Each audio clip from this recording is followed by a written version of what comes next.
সরকার ভারত থেকে স্থলপথে সুতা আমদানি বন্ধ করায় দেশের টেক্সটাইল ও তৈরি পোশাক খাতে বড় ধরনের পরিবর্তন লক্ষ্য করা যাচ্ছে। দেশের অর্থনীতির অন্যতম চালিকা শক্তি এই খাত নতুন করে শ্বাস ফেলার সুযোগ পেয়েছে বলে সংশ্লিষ্টরা মনে করছেন।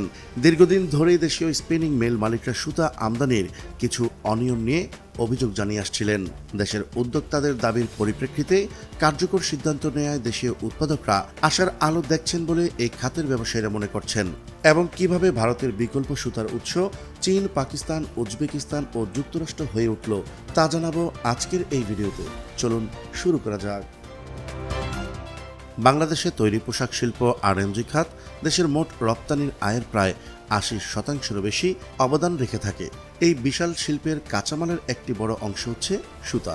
দেশে অনেক স্পিনিং মিল থাকলেও বিভিন্ন কারণে বহু প্রতিষ্ঠান ভারত থেকে সুতা আমদানি করত। কারণ হিসেবে উল্লেখযোগ্য ছিল সস্তা দামে সুতা পাওয়া যায়, দ্রুত ডেলিভারি সুবিধা এবং স্থলপথে কম খরচে পণ্য আনার সুযোগ রয়েছে। খাত সংশ্লিষ্টরা বলছেন, বাস্তবতা হচ্ছে ভারত থেকে আমদানির ক্ষেত্রে নানা অনিয়ম ও মিথ্যা ঘোষণা দিয়ে উচ্চমানের সুতা কম শুল্কে আমদানি করা হতো। এতে করে সরকারের রাজস্ব হারানোর পাশাপাশি দেশীয় উৎপাদকরাও ক্ষতির সম্মুখীন হচ্ছিলেন।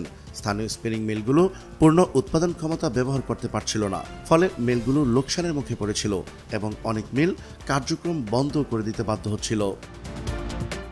বাংলাদেশে মূলত স্পিনিং মিলগুলো সুতা উৎপাদন করে থাকে।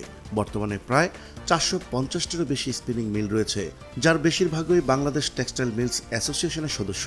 বাংলাদেশের স্পিনিং মিলগুলো বার্ষিক সুতা উৎপাদন সক্ষমতা ১৫ থেকে ২০ লাখ টন। প্রতিদিন গড়ে ৪ থেকে ৫,০০০ টন সুতা উৎপাদন করতে সক্ষমতা রয়েছে দেশের টেক্সটাইল মিলগুলোর। এদিকে বাংলাদেশের তৈরি পোশাক শিল্প সুতার চাহিদা মোটামুটি বছরে ২৮ থেকে ৩০ লাখ টনের মতো। এর মধ্যে প্রায় ৬০ থেকে ৭০% চাহিদা স্থানীয় স্পিনিং মিলগুলো থেকেই পূরণ করা হয়। বাকি ৩০ থেকে ৪০% সুতা আমদানির মাধ্যমে তা পূরণ করা হয়। বিশেষত ভারত, চীন, উজবেকিস্তান, পাকিস্তান ও অন্যান্য দেশ থেকে আমদানি করা হয়, বিশেষ করে কটন, ব্লেন্ডেড, সিনথেটিক ও বিশেষ ধরনের সুতা। বাংলাদেশ টেক্সটাইল মিলস অ্যাসোসিয়েশন দীর্ঘদিন ধরেই এই বিষয়ে সরকারের দৃষ্টি আকর্ষণ করে আসছিল। তাদের মতে, দেশে পর্যাপ্ত স্পিনিং মিল থাকলেও ভারত থেকে আমদানির কারণে তারা ন্যায্য মূল্য পাচ্ছিল না। অবশেষে সরকার বিষয়টি আমলে নিয়ে ১৫ এপ্রিল ২০২৫ থেকে ভারত থেকে স্থলপথে সুতা আমদানির উপর নিষেধাজ্ঞা জারি করে। খাত সংশ্লিষ্টরা বলছিলেন, ভারত থেকে সুতা আমদানির পথ বন্ধ হতেই দেশীয় স্পিনিং মিলগুলোতে বর্তমানে দেশে প্রায় ৫১৯টি স্পিনিং মিল রয়েছে। এদের অধিকাংশই আন্তর্জাতিক মানসম্পন্ন সুতা উৎপাদনে সক্ষম। তবে বিগত সময়ে তাদের উৎপাদন ক্ষমতা বড় অংশ অব্যবহৃত অবস্থায় পড়েছিল। বাংলাদেশ টেক্সটাইল মিলস অ্যাসোসিয়েশনের তথ্য মতে, সরকারের এই সিদ্ধান্ত স্থানীয় শিল্পের জন্য অত্যন্ত ইতিবাচক। দেশীয় মিলগুলো এখন তাদের উৎপাদন বাড়াচ্ছে, নতুন শ্রমিক নিয়োগ দিচ্ছে এবং রপ্তানিমুখী পোশাক খাতেও সাপোর্ট দিতে পারছে। স্থানীয় স্পিনিং মিলগুলোর মালিকরা সরকারের এমন সিদ্ধান্তে সন্তুষ্ট।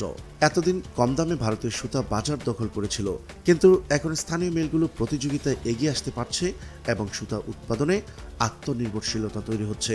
এর ফলে স্থানীয় সুতা উৎপাদন বাড়ার ফলে নতুন কর্মসংস্থান সৃষ্টি হচ্ছে। সারা দেশে অনেক স্পিনিং মিল থাকার কারণে চাকরির সুযোগও তৈরি হচ্ছে।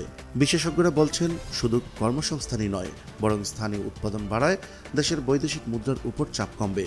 আগের তুলনায় কম পরিমাণে সুতা আমদানি করতে হয় বলে বৈদেশিক মুদ্রা সাশ্রয় হচ্ছে।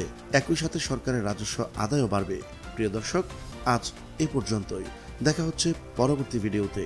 ততক্ষণ পর্যন্ত মহান আল্লাহ তাআলা সবাইকে ভালো রাখুক, সুস্থ রাখুক। আল্লাহ হাফেজ।